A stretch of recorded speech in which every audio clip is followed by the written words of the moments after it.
Leader کوئی ویسے ہی نہیں بن جاتا، اس کے لیے بڑے پاپڑ بیلنا پڑتے ہیں۔ صرف زندہ باد ہی کے نعرے بلند نہیں ہوتے، مردہ باد کے نعرے بھی ہم نے سنے ہیں۔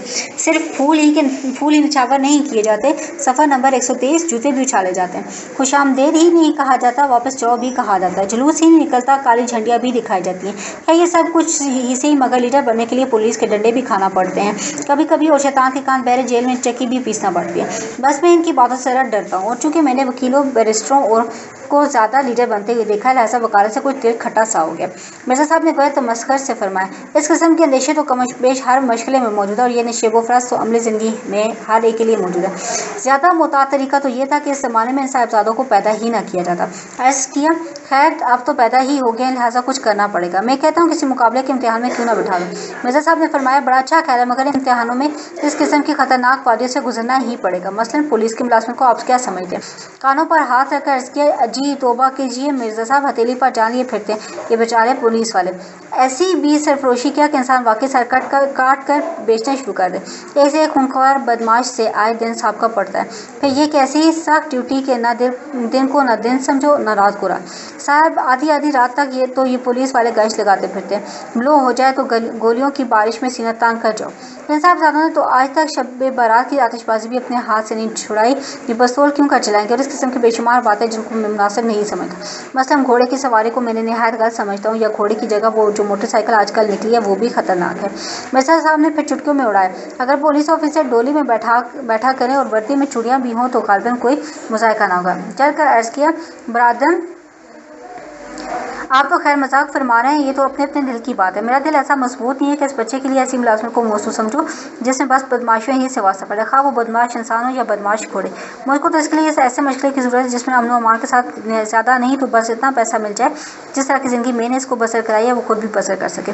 مرزا صاحب بولے، بندہ پرور، آپ نے تو بچوں کو مرزا پھوہیا، مطلب نہایت نازک اندام آدمی لا کر دبلا پتلا رام طلب تن آسان آدمی کر رکھ دیا ہے۔ اب وہ زمانہ آ گیا کہ مردوں کو مرد بن کر رہنا پڑے گا، وہ گہواروں میں جھولنے کا زمانہ گیا۔ اب آپ ایک آزاد قوم کے فرد ہیں، اور یہ قوم کی آزادی اس وقت تک برقرار رہ سکتی ہے جب قوم کے ہر فرد میں اس آزادی کے تحفظ کا صفحہ نمبر 124 جذبہ ہی نہیں بلکہ بل بوتا بھی موجود ہے۔ ہر شخص ملت کا جانباز سپاہی بن کر رہے گا۔ اب ملت کے افراد موت سے ٹکرا کر زندگی کے حقوق حاصل کریں گے۔ یہ عمل پہم کا زمانہ، یہ جدوجہد کا دور ہے، یہ ہم کو تلافی مفاد کا موقع ملا ہے، اور اگر اس وقت بھی ہمارا یہی عالم رہا جو آپ کا میں دیکھ رہا ہوں تو پھر خدا ہی حافظ ہے ہمارا۔ عرض کیا، بھائی جان آپ تو یہ باتیں کچھ کتابوں کی دنیا کی کر رہے ہیں۔ اس قسم کی باتیں کتابوں میں تو خیر پڑھی جا سکتی ہیں، مگر ان پر عمل ذرا مشکل سا ہو سکتا ہے۔ مرزا صاحب بات کاٹ کر بولے، عمل کیوں نہیں ہو سکتا؟ آپ کے سامنے ہی مثال موجود ہے کہ میں نے اپنے 2 بڑے بچوں کو نیوی میں بھیج دیا، 2 چھوٹے بچوں کو ایئر فورس کے لیے تیار کروں۔ آخر ان بچوں کو بھی میں کہیں سے اٹھا تو نہیں لایا تھا نا، اولاد ہی تو ہے، مگر میں اولاد کے ساتھ جو بہتر سے بہتر سلوک کر سکتا ہوں وہ یہی تھا جو میں نے عرض کیا یہ سلوک کیا، ان کو جان بوجھ کر ایسے محکموں میں بھیج دیا کہ خدا ہی ان کا حافظ ہے۔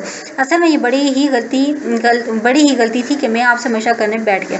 جس نے خود اپنے بچوں کے ساتھ یہ سلوک کیا وہ دوسروں کی اولاد کے لیے دل میں کیا درد رکھ سکتا ہے۔ مرزا صاحب نے پھر بنانے کی کوشش کی، میری رائے میں تو اب صاحبزادوں کو ایک دودھ کی شیشی خرید کر ایک کھلائی کے سپورٹ کر دیں، ان کو لوریاں سناتی رہو، اس لیے انہیں کو پاکستان کا امین بننا ہے اور یہی آزادی کے محافظ ہوں گے۔ مرزا صاحب تو اس قسم کی جلی کٹی سنا کر تشریف لے کے عجیب پتھر دل پایا اس شخص نے بھی، مگر اب ہر ایک تو ایسا نہیں ہو سکتا، بلا غور تو کیجیے، وہ بچے جو دھوپ میں کملاچ ہیں، جو ٹھنڈی ہوا میں چھینکے لینے لگے، ان کے لیے آپ تجویز فرماتے ہیں ایئر فورس، پولیس کی نوکری، فوج اور سپاہ گری۔ سبحان اللہ، دروازہ زور سے بند ہو جائے تو وہ اچھل پڑتے ہیں، نانا سے دل دھڑکنے لگتا ہے، بھلا وہ پستول اور بندوق سے کیوں کر کھیل سکیں گے؟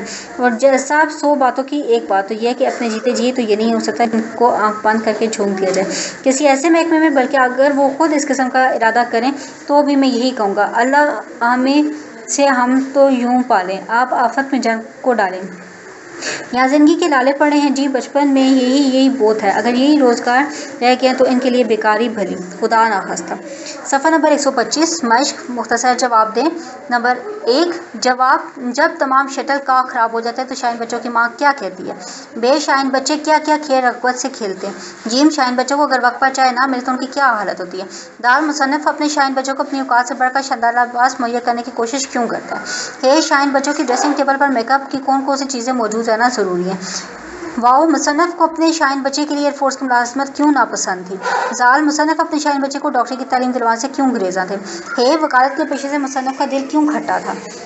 توئے مصنف کا پولیس کی ملازمت میں کیا کیا کباعت نظر آئیں؟ سوال نمبر 2، مصنف نے اس تنزیہ و مزاحیہ مضمون میں علامہ اقبال کے جن زبان و ذات خاص و عام اشعار کو ذہن میں رکھ کر مزاح پیدا کیا انہیں اسی ترتیب سے لکھیں۔ سوال نمبر 3، مندرجہ ذیل محاورات کو جملوں میں استعمال کریں۔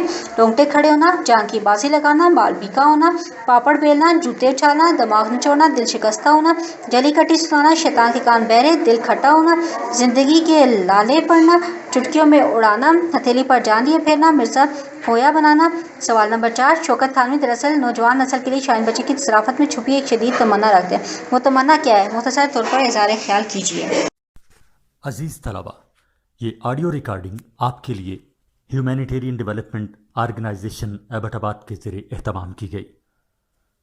ہیومینیٹیرین ڈیولپمنٹ آرگنائزیشن ایبٹ آباد 2011 سے اپنی مدد آپ کے تحت صحت، تعلیم اور معاشی خود مختاری کے شعبوں میں بہتری کے لیے کوشاں ہے۔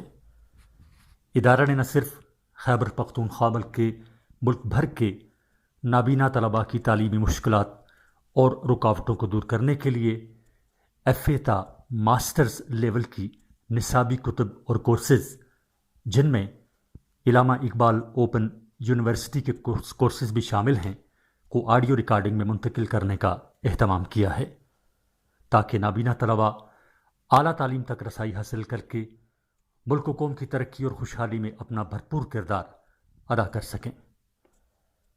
یہ تمام آڈیو ریکارڈنگز نابینا طلباء کو بالکل مفت فراہم کی جا رہی ہیں۔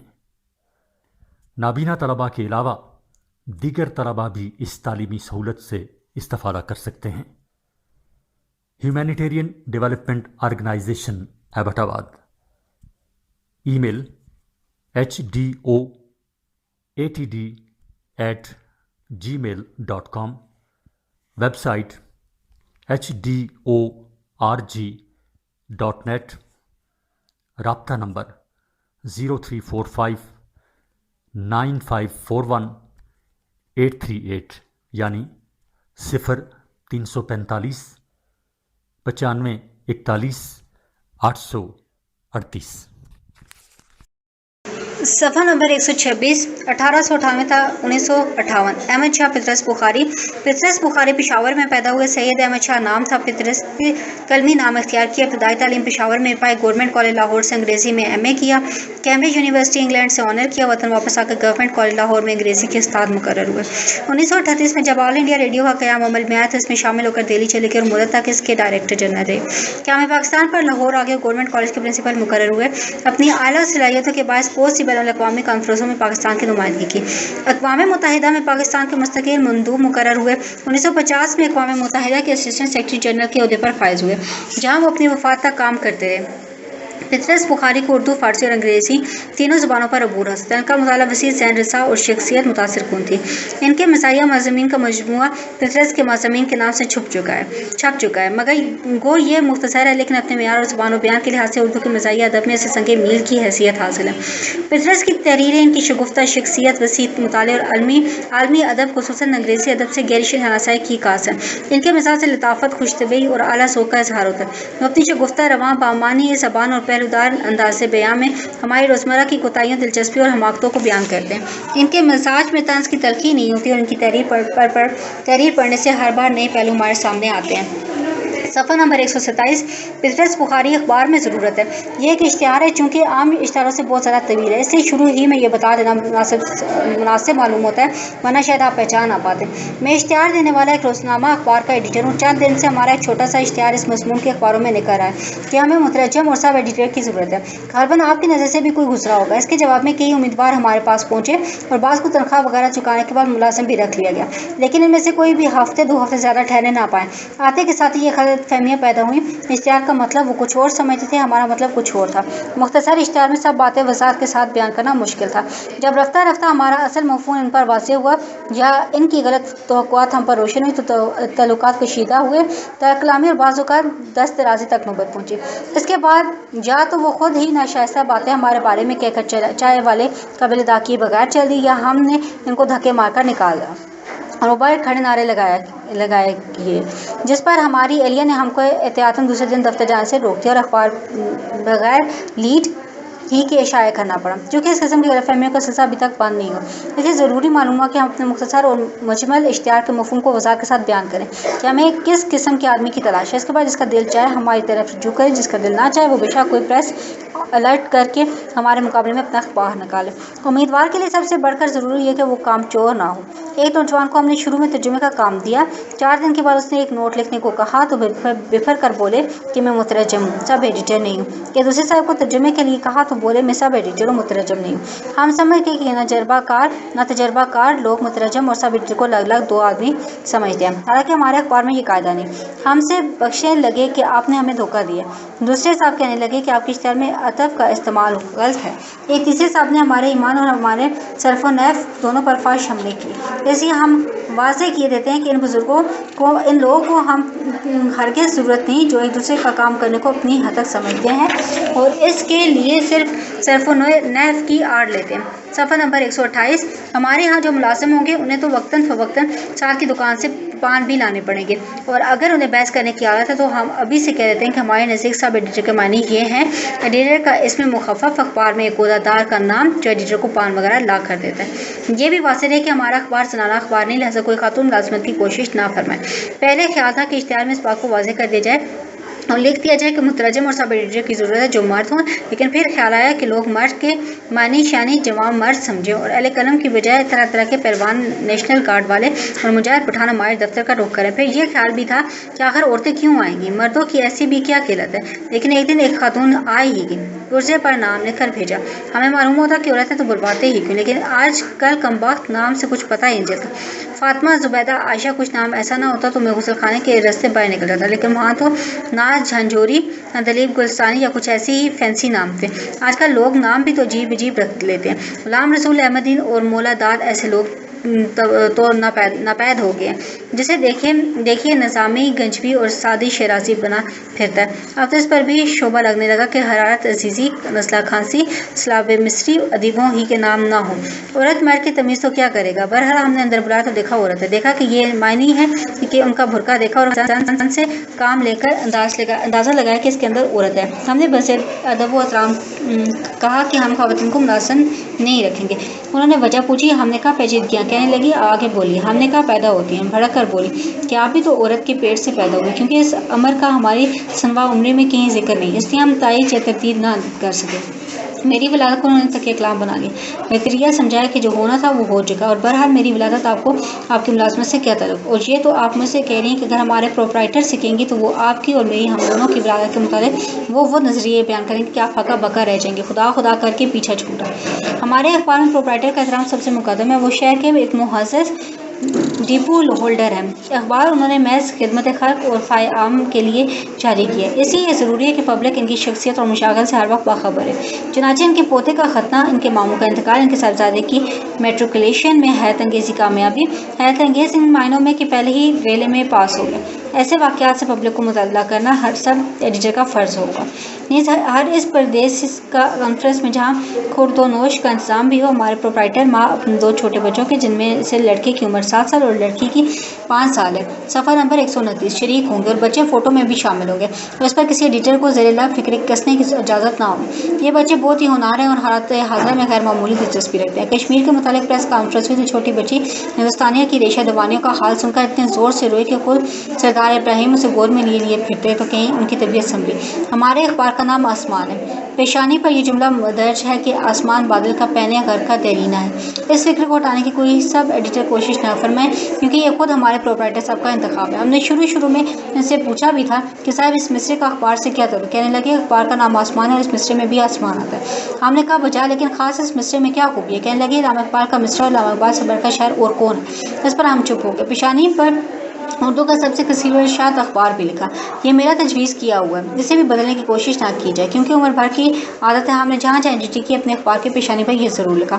بعض امیدوار ایسے بھی آتے ہیں کہ آنے کے ساتھ ہی ہم ہی سے سوال پوچھنے لگتے ہیں، ایک سوال بار بار دہراتے ہیں، اور آپ کے اخبار کی پالیسی کیا ہے؟ جیسے کوئی پوچھے کہ آپ کی ذات کیا ہے؟ ہماری پالیسی میں چند باتیں تو مستقل طور پر شامل ہیں، مثلا ہم عربوں کے حامی اور امریکہ سے ہرگز نہیں ڈرتے۔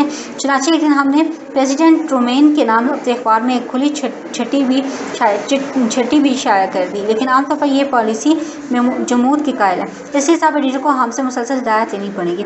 ہفتہ رواں میں ہماری پالیسی یہ ہے کہ پنڈی گیپ کے ہیڈ ماسٹر کو موسم سماج سے پہلے ترقی دلوائی جائے اور ان کا تبادلہ لاہور کرایا جائے۔ ان کے لڑکے کی شادی ہمارے پروپرائٹر کی لڑکی سے طے پا چکی ہے اور خیال ہے کہ موسم سرما میں شادی کر دی جائے گی۔ انشاء کے مطابق ہمارا خاص طرز عمل ہے اور سب ایڈیٹر اور مترجم کو اس کی مشق باہم پہنچانی پڑے گی۔ مثلا پاکستان بنا نہیں، معرض وجود میں آیا، ہوائی جہاز اڑتا نہیں، محو پرواز ہوتا ہے۔ مترجم کو اس بات کا خاص طور پر خیال رکھنا پڑے گا کہ ایک مترجم نے لکھا ہے کہ کل مار روڈ پر 2 موٹروں کی ٹکر ہوئی اور 3 آدمی مر گئے، حالانکہ انہیں کہنا چاہیے کہ 2 موٹروں کے تصادم کا حادثہ رونما ہوا، جس کے نتیجے کے طور پر چند اشخاص جن کی تعداد 3 بتائی جاتی ہے مہلک طور پر مجروح ہوئے۔ لاہور کارپوریشن نے اعلان کیا کہ فلاں تاریخ سے ہر پالتو کتے کے گلے میں پیتل کی ایک ٹکیا لٹکانی ضروری ہے جس پر کمیٹی کا نمبر لکھا ہوگا۔ ایک مترجم نے اس کا ترجمہ یوں کیا کہ ہر کتے کے گلے میں بلا ہونا چاہیے، حالانکہ کارپوریشن کا مطلب ہرگز یہ نہ تھا کہ صفحہ نمبر 130 ایک جانور کے گلے میں دوسرا جانور لٹکا دیا جائے۔ سلما کے فری پاس سب ایڈیٹر کے مشورے میں شامل نہیں، یہ پاس ایڈیٹر کے نام آتے ہیں اور وہی ان کو استعمال کرنے کا مجاز ہے۔ فی الحال یہ پروپرائٹر ان کے اہل خانہ کے کام آتے ہیں، لیکن عنقریب اس بار میں سلما ہالوں سے ایک نیا سمجھوتہ ہونے والا ہے۔ اگر کوئی سب ایڈیٹر اپنی تحریک کے زور سے کسی سلما والے سے پاس حاصل کر لے تو وہ اس کا اپنا حق ہے، لیکن اس بارے میں ایڈیٹر کے ساتھ کوئی مفاہمت کر لی جائے گی تو بہتر ہوگا۔ علاحظہ مطلب اعلیٰ القیاس جو اشیاء یو کے لیے آتی ہیں، مثلاً بالوں کا تیل، عطریات، صابن، ہاضم دوائیاں وغیرہ وغیرہ، ان کے بارے میں بھی ایڈیٹر سے تصفیہ کر لینا اور سب ایڈیٹر کا اخلاقی فرض ہوگا۔ ممکن ہے ان شرائط کو اچھی طرح سمجھ لینے کے بعد کوئی بھی شخص ہمارے ہم ملازمت کرنے کو تیار نہ ہو، اس کا امکان ضرور موجود ہے، لیکن ہمارے لیے چند پریشانی کا باعث نہ ہوگا۔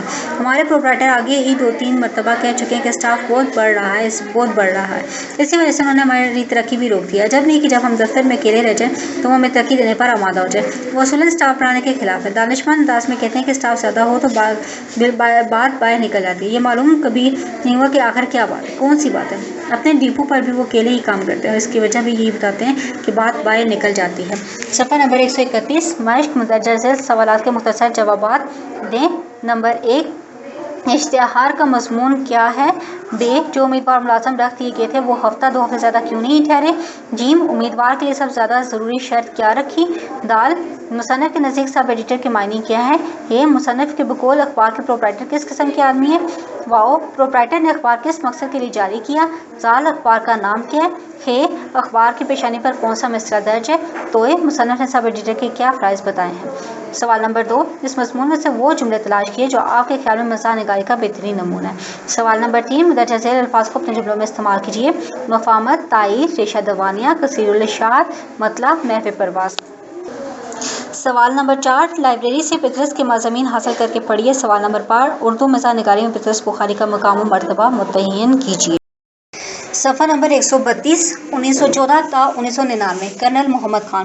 اصل نام محمد خان کرنل محمد خان کے کلمی نام سے مشہور ہوئے۔ 5 اگست 1914 کو چکوال کے گاؤں بلکسر میں پیدا ہوئے۔ چکوال کے ہائی اسکول سے میٹرک کا امتحان پاس کیا اور اول آئے، پھر اسلامیہ کالج لاہور میں داخل ہو گئے۔ پہلی ملازمت ریڈیو پاکستان میں کی، فوج میں بھرتی اور آرمی ایجوکیشن کورس سے وابستہ رہے۔ اسی ضمن میں کاکول اکیڈمی میں تعینات ہوئے۔ بیجنگ آمد میں عسکری زندگی کی دشواریوں، جفاکشی سے دلکشی اور مزاح کے جو پہلو سامنے لائے ہیں، ان سے ایک روحانی سرور ملتا ہے۔ واقعات کے بیان میں حسن ترتیب و شوقی کا دلکش انداز پایا جاتا ہے۔ کتاب میں بیک وقت سفرنامہ، آبیتی اور خاکے کی خوبیاں پائی جاتی ہیں، لہذا اسے صرف طنز و مزاح کی کتاب کہنا مشکل ہے۔ وسلامت روی میں شخصیت کا ذکر قدرے زیادہ ہے، لیکن اس کی دلچسپی اور تاثیر بیجنگ آمد سے ذرا کم ہے۔ کرنل محمد خان کا اسلوب فکر و خیال کے خوبصورت توازن سے ترکیب پاتا ہے، جو تخلیق کار کی صناعی کی بدولت اپنی انفرادیت اور اثر آفرینی کا لوح منواتا ہے، اور یوں ان کی یہ تخلیقات متعدد تجربوں اور بصیرتوں کی خماس بن جاتی ہیں۔ کرنل صاحب خالص مزاح نگار ہیں، لہٰذا ان کے ہاں طنز نہ ہونے کے برابر ہے۔ برجستی، بے ساختگی اور آمد اس کی خصوصیات ہیں۔ لفظی الٹ پھیر ان کے ہاں موجود نہیں، تاہم صورت واقعہ سے مزاح پیدا کرنا ان کا خاص حربہ ہے۔ ڈاکٹر رؤف پاریک کے مطابق کرنل محمد خان کا وسیع مطالعہ کلاسیکی شعر و ادب پر نظر، بالخصوص غالب اور اقبال سے ان کی ارداد، فارسی کا ذوق، شاعرانہ اور خوبصورت زبان اور ہم کافی الفاظ کا استعمال انہیں نہ صرف اردو کے منفرد مزاح نگاروں میں شامل کر دیتا ہے بلکہ ان کے مزاح کی ذہنی سطح کو مشتاق احمد یوسفی اور رشید احمد صدیقی کے مزاح کی طرح بلند کر دیتا ہے۔ کرنل محمد خان کا انتقال 23 اکتوبر 1999 کو ہوا۔ اہم تصانیف میں بجنگ آمد، بسلامت روی اور بزم آرائیاں شامل ہیں۔ بدیسی مزاح کے نام سے ایک اور کتاب بھی مرتب کی جو ترجمے کے ذیل میں آتی ہے۔ صفحہ نمبر 133۔ کرنل محمد خان، توسی کا طوطا۔ مسٹر ایف اے توسی ہمارے محلے کے سب سے سینئر وکیل ہیں۔ آج سے کچھ عرصہ پہلے بہت بڑے افسر تھے۔ آپ ریٹائر ہو چکے ہیں مگر وہی تیرینہ اکڑ باقی ہے۔ دراصل آپ کا تعلق ایک ایسے محکمے سے تھا جس میں اکڑ اور پھکڑ کا ملکہ اہلیت کے خانے میں درج کیا جاتا ہے۔ آج کل محلے کے دوسرے لوگوں سے نہ صرف جسمانی بلکہ زبانی فاصلے بھی بڑھ بھی رہے ہیں۔ اگر کبھی زبان کا استعمال کرنا ہی پڑے تو بڑے سرپرستانہ لہجے میں بات کرتے ہیں جیسے کسی فرعون کا غریب پروری کا دورہ پڑ گیا ہو، اور اگر کبھی سچ مچ جلال میں آ جائیں تو پھر دو مذکورہ بالا خداداد اہلیتوں کا کچھ اس انداز سے مظاہرہ کرتے ہیں جیسے سارے محلے کو اندر کر دیں گے۔ شنید ہے کہ اپنے گھر میں نوکروں کے علاوہ بیچاری بیگم کو بھی مستقل طور پر اندر کیا ہوا۔ میں اسکول ٹیچر ہوں، تعلیم کے لحاظ سے تو توسی صاحب مجھ سے خاصے پیچھے ہیں لیکن عہدے میں میلوں آگے ہیں یا تھے۔ میں تو نہیں کہوں گا میں بہت حلیم اور میٹھی طبیعت کا مالک ہوں لیکن میں فرعون بھی نہیں ہوں۔ ہاں، فرعونوں سے ٹکر لینے میں مزہ آتا ہے اور حق المقدور لے لیتا ہوں۔ محلے داری کی وجہ سے توسی صاحب اور میں ایک دوسرے کو جانتے ضرور ہے لیکن کبھی ان کے ساتھ خندہ پیشانی بلکہ سادہ پیشانی سے بھی ہم کلامی کا اتفاق نہیں ہوا۔ مگر پچھلے دنوں کرنا خدا کا کیا ہوا کہ توسی صاحب سے سچ مچ ٹکر ہوگی۔ جسمانی نہیں، قلمی اور ٹکر کا باعث تھا ایک طوطا، یا یوں کہہ لیں کہ توسی کا طوطا۔ یہ ایک پیلے رنگ کا باتونی طوطا جو خدا جانے کن حالات میں ایک دن اپنے مالک کے گھر سے نکلا، اڑتا اڑتا میرے ہاں مہمان آ ٹھہرا۔ اس پر میں نے توسی صاحب کو خط لکھا: محترم توسی صاحب، السلام علیکم۔ اس خط کا مدعا آپ سے ایک سوال پوچھنا ہے، کیا آپ کا کوئی طوطا گم ہو گیا؟ سوال پوچھنے کی وجہ یہ ہے کہ آج دوپہر کو طوطے کی نسل کا ایک پرندہ میری خوابگاہ کی کھلی کھڑکی سے اچانک میرے گھر میں داخل ہو گیا، بالکل برزا ورقبت، کیونکہ ہم لوگوں سے اسے کوئی دعوت دی تھی نہ ترغیب، اور اب وہ کمرے کی انگیٹھی پر اس بے تکلفی سے بیٹھا جیسے یہ گھر اسی کا۔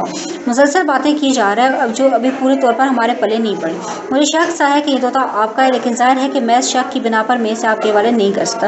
سو اگر آپ نے واقعی کوئی طوطا کھویا تو برائے کرم اس کے حلیے سے آگاہ کریں۔ میں انشاءاللہ پوری احتیاط سے حلیے کا طوطے سے مقابلہ کروں گا۔ اگر حلیہ 100% درست نکلا تو اپنی پہلی فرصت میں طوطا آپ کو لوٹا دے گا۔ ہاں، اگر طوطے نے اخلاقی وجود کی بنا پر واپس جانے میں مزاحمت کی، صفحہ نمبر 134، میں آپ کو طوطے کے جذبے اور اعتراضات سے آگاہ کر دوں گا۔ مخلص خادم حسین۔ توسی صاحب نے فوراً جواب دیا: ماسٹر خادم حسین، تمہارے امکانہ خط کے جواب میں صرف یہ کہنا چاہتا ہوں کہ میرا طوطا فی الوقت واقعہ گم ہو گیا اور مجھے یقین ہے کہ خط لکھتے وقت تمہیں اچھی طرح معلوم تھا کہ طوطا میرا ہی ہے۔ یہ بچہ تھا کہ میرے گھر میں آیا اور 3 سال سے میرا ساتھی ہے۔ نا حالات میں شراب کا تقاضا یہ کہ تم اسے غیر مشروط طور پر میرے حوالے کر دیتے اور معاملہ ختم ہو جاتا، مگر معلوم ہوتا ہے کہ تم ماسٹر لوگوں کو شرابت کے تقاضوں سے بہت شناسائی نہیں۔ غالباً تم بڑے آدمیوں کو فضول خط لکھ کر اپنی اہمیت جتانے کا موقع ڈھونڈتے رہتے۔ یہ گھٹیا حرکت ہے اور تمہارے لیے ایک ہی صحیح راستہ ہے کہ حامل حذا کو فی الفور طوطا دے دو اور آئندہ مجھے خط لکھنے کی کوشش نہ کرو۔ نوٹ: تم نے طوطے کا حلیہ پوچھا ہے۔ طوطے کا کیا حلیہ ہوتا ہے؟ بس طوطا ہے اور پیلے رنگ کا ہے۔ ایف اے توسی۔ قارئین ملاحظہ فرمائیے، آپ نے مسٹر توسی کا طرز تخاطب اور ان کی جھنجھلاہٹ اب میں 1000 خاکساری سے ہی لیکن عرض کیا ہے نہ کہ دوسرے سے ٹکر لینے میں مزہ آتا ہے مگر کسی جھنجھلاہٹ کے بغیر۔ سو عرض کیا: جناب توسی صاحب، السلام علیکم۔ آپ کا نامہ ملا جس کے ابتدائی الفاظ نے تو مجھے آپ کی شرافت اور شائستگی کا گرویدہ کر لیا ہے۔ اللہ آپ کو لمبی زندگی دے، لیکن اگر آپ مجھے تبصرے کی اجازت ہے تو عرض کروں کہ ہر چند آپ کی تکنیک بے عیب ہے اور آپ کے سابقہ محکمے کی روایات کی آئینہ دار ہے، تاہم میرے خط کے جواب کے طور پر آپ کا گرام نامی ذرا بیکار ہے۔ موضوع زیر بحث کے پیش نظر ضرورت اس بات کی تھی کہ شرافت پر لیکچر دینے کی بجائے یا علاوہ اپنے گمشدہ طوطے کا مفصل حلیہ بیان فرماتے۔ طوطے کا محض بیرونی رنگ بتا دینا کافی نہیں، فطرت نے یہ رنگ آپ کے طوطے کے علاوہ بے شمار دوسرے طوطوں کو بھی عطا کیا۔ کیا ہی اچھا ہوتا اگر آپ اپنے طوطے کی عادات پر روشنی ڈالتے، اس کی کمالات کا ذکر کرتے اور اس کی پروں کے رنگ کی بجائے اس کی گفتار کا ڈھنگ بیان فرماتے۔ پھر آپ نے یہ طوطے کا حلیہ بیان کرنے میں بڑی کفایت بلکہ گستاخی، صفحہ نمبر 135، معاف